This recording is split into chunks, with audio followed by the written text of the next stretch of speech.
सबसे पहले professor R K. Mishra आपके पास आना चाह रहे हैं।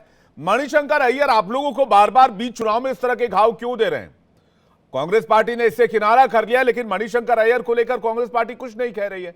इससे पहले भी उन्होंने एटम बम वाला बयान दिया था। ऐसा लगता है वो आप लोगों के लिए एटम बम बनते जा रहे हैं। आर.के. मिश्रा जी, विवेक जी, पहली बात तो आपने भी कहा, उस कार्यक्रम में भी मणिशंकर अय्यर जी ने अपनी बात ठीक कर दी थी। वो वर्ड उन्होंने उसी समय करेक्ट कर लिया था और उसके लिए माफी मांग ली थी।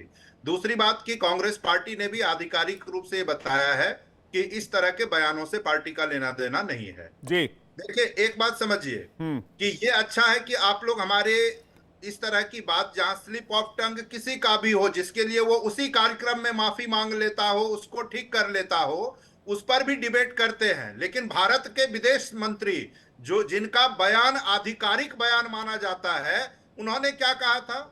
उन्होंने ये कहा था कि हम चीन से लड़ नहीं सकते क्योंकि वह बड़ी अर्थव्यवस्था है। इस पर कहीं मीडिया में कोई चर्चा नहीं दिखी, इस पर कोई डिबेट नहीं हुआ। दूसरी बात आप देखिए कि गलवान घाटी में 20 सैनिक शहीद हो गए, और गलवान घाटी के बाद उसी साल जून 2020 की बात मैं बता रहा हूं, 19 जून को माननीय प्रधानमंत्री जी ने क्लीन चिट दे दी। उन्होंने कहा ना कोई घुसा है और ना ही कोई घुस आया है।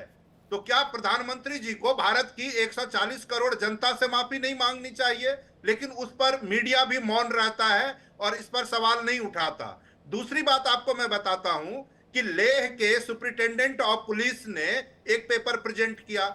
इसमें उन्होंने बताया कि 65 में से 27 ऐसे पॉइंट हैं जिस पर भारत पेट्रोलिंग नहीं कर पा रहा है, यानी उस पर चीन ने अधिकार कर लिया। और लगभग 2000 स्क्वायर किलोमीटर का जो क्षेत्र है उस पर चीन बैठा हुआ है, उसको हथिया लिया।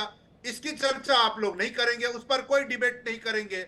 जबकि वास्तव में यह है कि कभी चीन को लाल आंख दिखाने का दावा करने वाली भारतीय जनता पार्टी और उसके नेता अहमदाबाद में उसी शी जिनपिंग के साथ झूला झूलते हैं। तो वास्तविकता तो यह है कि कहने के लिए 56 इंच का सीना हो, लेकिन जब चीन की बात आती है तो वो 6 इंच का सीना सिकुड़ होकर हो जाता है। तो मैं ये कह रहा हूं कि इस तरह की, अभी हाल में आपने देखा होगा ना कि अरुणाचल प्रदेश के 3 स्थानों के नाम चीन ने बदल दिए। भारत सरकार क्यों खामोश रही? ये तो बड़े 56 इंच के सीने वाले थे, जाके कुछ करते। लेकिन उस पर खामोश रहेंगे, भीगी बिल्ली बन जाएंगे। लेकिन इन चीजों की चर्चा मीडिया में आप लोग नहीं करते। मीडिया में अगर कांग्रेस के नेताओं का कोई स्लिप ऑफ टंग हो, जिसके लिए उसी कार्यक्रम में वो माफी मांगते हो, उसको ठीक कर लेते हो, तो उस पर आप लोग डिबेट करते हैं। तो इस तरह का मुझे लगता है दोहरा रवैया आप लोगों को भी छोड़ना चाहिए, और सत्ताधारी दल के तरफ से जो ये सारी बातें मैंने गिनाई, इन पर आपको सवाल पूछना चाहिए। बहुत बहुत शुक्रिया आर.के. मिश्रा जी, आपने हमारा मार्गदर्शन किया।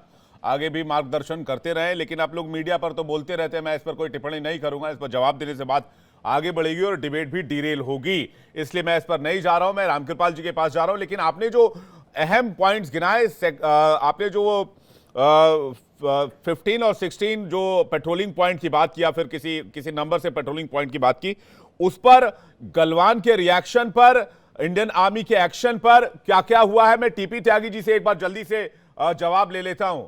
टीपी त्यागी जी, जो बात आर.के. मिश्रा जी कह रहे हैं, ऑथेंटिसिटी यहां पर सिर्फ आपके पास है कि हमारी आर्मी ने क्या एक्शन लिया, क्या किस तरह से उसको काउंटर किया गया, पेट्रोलिंग पॉइंट पर कहां कहां पर चीन घुस आया है। कांग्रेस पार्टी लगातार कह रही है कि चीन घुस आया है, प्रधानमंत्री कह रहे हैं ना कोई घुसा था ना कोई घुसा है।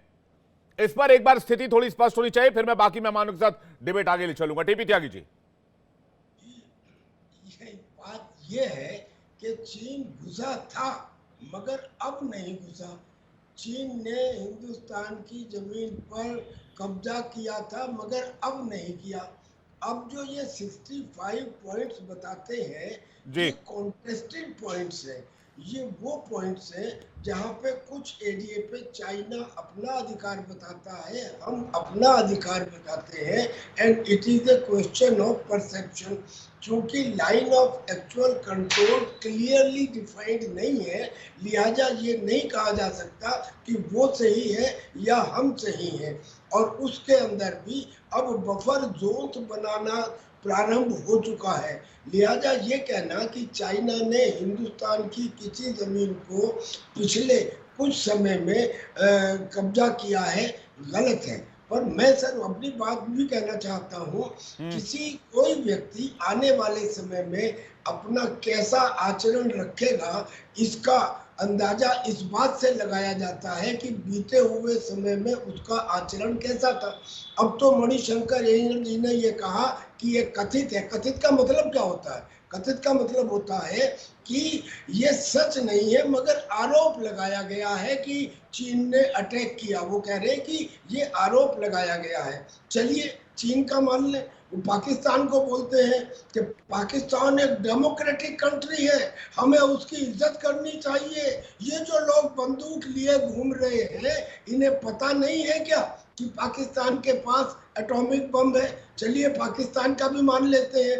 हाफिज सईद का किस्सा आता है, वो कहते हैं हाफिज साहब, जब मुगलों की बात आती है तो यही मणिशंकर अय्यर जी कहते हैं, मुगलों ने हम पर कोई अत्याचार नहीं किया, उन्होंने तो हमारे देश को अपनाया, उन्होंने तो हमारे देश को बनाया। जब भगवान राम की बात आती है तो यही मणिशंकर अय्यर कहते हैं कि राजा दशरथ के महल में तो 10,000 कमरे थे, कैसे तय करोगे कि उसकी जन्मभूमि कहाँ है?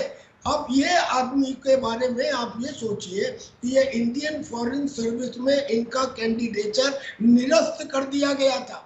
तब नेहरू जी ने स्पेशली लिख के भेजा, तब तो ये IFS बने, और फिर ये प्रेसिडेंट के एक इलेक्शन में भी खड़े होने चाहते थे और राजीव गांधी ने इन्हें सपोर्ट किया। लिहाजा अगर ये कहने लगे कि मैंने गलती की माफी मांग ली और कांग्रेस ये कहने लगे कि ये उनका निजी बयान है, इसको हम कैसे मान सकते हैं? मेरा सवाल ये है सर कि मैं एक सिपाही हूँ, और एक सिपाही जो है, आज का एक सिपाही जो है वो 1947 का कम पढ़ा लिखा सिपाही नहीं है। उसके हाथ में भी मोबाइल है, वो भी टेलीविजन देखता है, उसमें भी विश्लेषण करने की क्षमता आ चुकी है। वो पूछता है कि हम तो ये जानते थे कि भाई ये पॉलिटिकल पार्टी थोड़ा बहुत कहीं से चंदा लेती होंगी, लेकिन जब उसे पता लगे कि बाकायदा मेमोरेंडम ऑफ अंडरस्टैंडिंग साइन किया जाता है बाय समबडी विद चाइना, तब उसको क्या तकलीफ होती है? केवल मेरा ही दुश्मन चीन है, केवल मैं ही जानता हूँ, मैं क्यों जानता हूँ फिर इस चीन के लिए? आप कल्पना कीजिए कि अगर सरहद के ऊपर जो सिपाही तैनात है, अगर उसके दिमाग में ये बातें आ गई तो क्या होगा कि क्या मैं ऐसे लोगों के लिए अपनी जान कुर्बान करूं? इसके ऊपर जितने इतने इंपॉर्टेंट यहाँ पे पैनलिस्ट बैठे हैं, ये विचार करें और उस सिपाही के बारे में सोचें। आज हिंदुस्तान में केवल एक इंडियन आर्मी बची है जिसमें कर्तव्य निष्ठा है, अनुशासन है, ईमानदारी है। अगर आपने इसको भी भड़का दिया तो फिर आप पॉलिटिक्स करते रहना। Over to you. Thank you TP Tyagi ji. एक देश के लिए सबसे ऊपर, देश के लिए जान न्यौछावर करने वाले लोग माने जाने चाहिए। इस देश की सेना और ये देश दोनों सर्वोपरि है और दोनों के लिए सम्मान भी सर्वोपरि है।